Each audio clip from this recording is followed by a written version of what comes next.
Chapitre 418 Guérison du disciple Joseph, blessé à la tête et soigné dans la petite maison de Salomon. Le 13 avril 1946. Jésus arrive en pleine nuit au village de Salomon. De par sa position, la lune me fait penser qu'il est environ 2 heures du matin. C'est une belle lune qui commence seulement à décroître et qui rayonne dans le ciel serein en répandant la paix sur la terre. La paix et des rosées abondantes, ces fortes rosées des pays chauds, bienfaisantes pour les plantes après la brûlure du soleil pendant la journée. Comme le lit du Jourdain est plus étroit en été, les pèlerins doivent avoir suivi la grève qui est sèche le long des rives. Et ils remontent des roseaux jusqu'au bois qui le borde et le soutient par ce filet que forment les racines des arbres qui poussent dans la terre près de l'eau. « Arrêtons-nous ici en attendant le matin », propose Jésus. « Maître, je suis tout endolori, » dit Matthieu. « Et moi, je crains d'avoir la fièvre. Le fleuve n'est pas sain en été, tu le sais, » renchérit Philippe. « Mais ça aurait été pire si du fleuve nous étions remontés sur les monts de Judée. Cela aussi on le sait, » dit Simon le Zélote qui a pitié de Jésus, à qui tous racontent leur petite misère et font entendre leurs lamentations, mais dont personne ne comprend l'état d'âme. Laisse faire, Simon. Ils ont raison. Mais d'ici peu, nous allons nous reposer. Je vous en prie, encore un peu de chemin, et un peu d'attente ici. Voyez comme la lune se dirige vers l'Occident. Pourquoi réveiller ce vieillard et peut-être Joseph encore malade, quand d'ici peu il va faire jour? C'est qu'ici, tout est trempé de rosée. On ne sait pas où se mettre, bougonne Judas. Tu as peur d'abîmer tes vêtements? Dit Thomas toujours joyeux. Allons, après ces marches de galériens dans la poussière et la rosée, il n'y a plus lieu de se pavaner. Et du reste, tel que te voici, tu plairais davantage à l'aimable Helkias.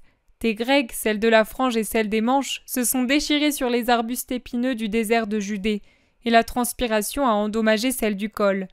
Tu es maintenant un juif parfait. Une parfaite saleté, et ça me dégoûte, réplique Judas avec hargne. Qu'il te suffise d'avoir le cœur pur, Judas, dit paisiblement Jésus. C'est lui qui a de la valeur. Valeur, valeur, nous sommes exténués de fatigue, de faim, nous perdons notre santé, or elle seule a de la valeur, rétorque impoliment Judas. Moi, je ne te retiens pas de force, c'est toi qui veux rester. Désormais, il me convient de le faire, je suis... Mais dis donc ce qui te brûle les lèvres, tu es compromis aux yeux du Sanhédrin. Mais tu peux toujours réparer et retrouver sa confiance. Je ne veux pas réparer, car je t'aime et je veux rester avec toi.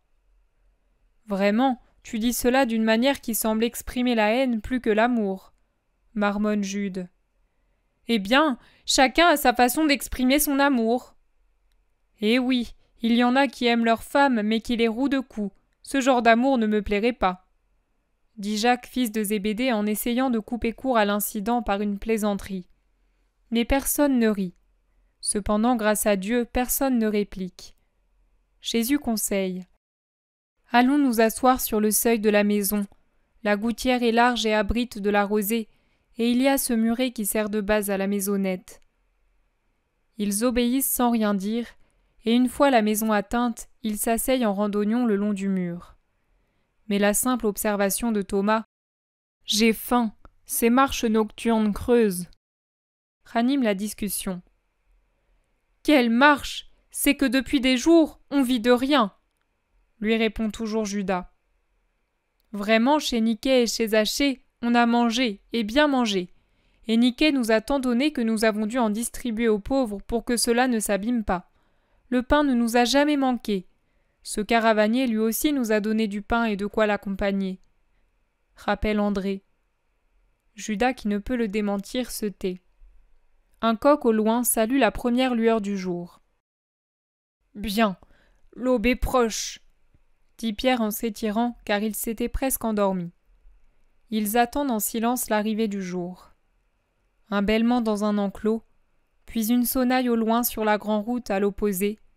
Tout près, un roucoucou des colombes d'Ananias. Une voix rauque d'homme dans les roseaux. C'est un pêcheur qui revient avec ses prises de la nuit et maugréent du peu de résultats. Il voit Jésus et s'arrête, hésite et dit enfin : « Si je te les donne, me promets-tu de l'abondance à l'avenir ? » Par désir de profit ou par besoin ? Par besoin. J'ai 7 enfants, ma femme et la mère de ma femme. Tu as raison. Sois généreux et je te promets que tu ne manqueras pas du nécessaire. Alors prends. Il y a aussi à l'intérieur de cette maison un blessé qui ne se remet pas malgré les soins. Que Dieu te récompense et te donne la paix, dit Jésus. L'homme salue et s'éloigne, laissant ses poissons enfilés par la bouche dans une branche de saule. Le silence retombe, à peine rompu par le bruissement des roseaux ou quelques cris d'oiseaux. Puis un grincement proche. La grille rudimentaire qu'Ananias a construite tourne en grinçant, et le petit vieux apparaît sur la route en scrutant le ciel. La brebis le suit en bêlant. « Paix à toi, Ananias. »« Maître, mais depuis quand es-tu ici ? Pourquoi ne pas appeler et te faire ouvrir ?»« Depuis peu. Je ne voulais déranger personne. Comment va Joseph ? » ?»« Tu sais cela ? Il va mal. Du pus coule d'une oreille et il souffre beaucoup de la tête. Je crois qu'il va mourir, ou plutôt je le croyais. Maintenant tu es ici et je suis sûre qu'il va guérir. Je sortais chercher de l'herbe pour des emplâtres. » « Les compagnons de Joseph sont-ils ici ? » ?»« Il y en a 2. Les autres sont partis en avant. Ici il y a Salomon et Élie. »« Les pharisiens vous ont ennuyé ? » ?»« Tout de suite après ton départ, mais pas ensuite. Ils voulaient savoir où tu étais allé. J'ai dit « chez ma bru à Massada ». J'ai mal fait ? Non, tu as bien fait. Et tu y es vraiment allé ? Le vieil homme est tout anxieux. Oui, elle va bien. Mais elle ne t'a pas écouté ? Non, il faut beaucoup prier pour elle. Et pour les enfants aussi, qu'elle les élève pour le Seigneur, dit le vieillard. 2 grosses larmes coulent pour exprimer ce qu'il tait. Il murmure enfin. Tu les as vus ? Je peux dire que j'en ai bien vu un. Les autres, je les ai entrevus. Ils vont tous bien. J'offre à Dieu mon renoncement et mon pardon. Pourtant, il est si amer de dire « je ne les verrai plus ». Tu verras bientôt ton fils, et avec lui, tu seras en paix au ciel. Merci Seigneur. Entre. Oui, rendons-nous immédiatement auprès du blessé. Où se trouve-t-il ? Sur le meilleur lit. Ils entrent dans le jardin qui est très bien tenu et traversent la cuisine pour aller dans la petite chambre. Jésus se penche sur le malade qui dort en gémissant. Il s'incline profondément et souffle sur l'oreille enveloppée de charpie déjà pleine de pus. Il se relève puis se retire sans bruit. « Tu ne le réveilles pas ?» demande à voix basse le vieillard. « Non, laisse-le dormir. Il ne souffre plus, il va se reposer. Allons voir les autres. » Jésus s'approche sans bruit de la porte et passe dans la grande pièce où se trouvent les 2 lits achetés l'autre fois. Les 2 disciples épuisés dorment encore. Ils veillent jusqu'au matin, moi du matin au soir. Ils sont donc fatigués. Ils sont si bons. Les 2 hommes doivent dormir les oreilles ouvertes, car ils se réveillent aussitôt. « Maître, notre maître, tu arrives à temps. Joseph est guéri. J'ai déjà agi. Il dort et ne le sait pas, mais il n'a plus rien. Il n'aura qu'à nettoyer la pourriture et il sera en aussi bonne santé qu'avant. Oh, alors purifie-nous, nous aussi, car nous avons péché. En quoi ? Pour assister Joseph, nous ne sommes pas allés au temple. La charité fait un temple en tout lieu, et c'est dans le temple de la charité que Dieu se trouve. Si nous nous aimions tous, la terre ne serait qu'un temple. Restez en paix. Un jour viendra où Pentecôte voudra dire amour, manifestation de l'amour. Vous avez fait, en la devançant, la Pentecôte de l'avenir, puisque vous avez aimé votre frère. De l'autre pièce, la voix de Joseph retentit. « Ananias, Élie, Salomon, Me voilà guéri !» L'homme apparaît, uniquement vêtu de sa tunique courte, amaigri, encore pâle, mais ne souffrant plus. Il voit Jésus et dit « Ah, c'est toi, mon maître !» Et il court lui baiser les pieds. « Que Dieu t'accorde la paix, Joseph, et pardonne-moi si tu as souffert à cause de moi. Je me fais gloire d'avoir versé du sang pour toi, comme mon père autrefois. Je te bénis de m'en avoir rendu digne. » À ces mots, le visage sans grâce de Joseph brille de joie et acquiert une noblesse, une beauté qui lui vient d'une lumière intérieure. Jésus lui fait une caresse et dit à Salomon « Ta maison sert à faire beaucoup de bien. C'est parce qu'elle t'appartient désormais. Elle ne servait auparavant qu'au lourd sommeil du passeur, mais je suis content qu'elle vous ait été utile, à toi et à ce juste. Nous allons maintenant avoir quelques bonnes journées, ici avec toi. » Non, mon ami, vous partirez sur le champ. Il ne nous est plus permis de nous reposer. Le temps qui vient sera vraiment un temps d'épreuve, et seules les fortes volontés resteront fidèles. Nous allons maintenant rompre le pain ensemble, puis vous vous mettrez aussitôt en chemin, et vous longerez le fleuve en me précédant d'une demi-journée. Bien, maître. Joseph aussi? Oui, à moins qu'il ne craigne une nouvelle blessure.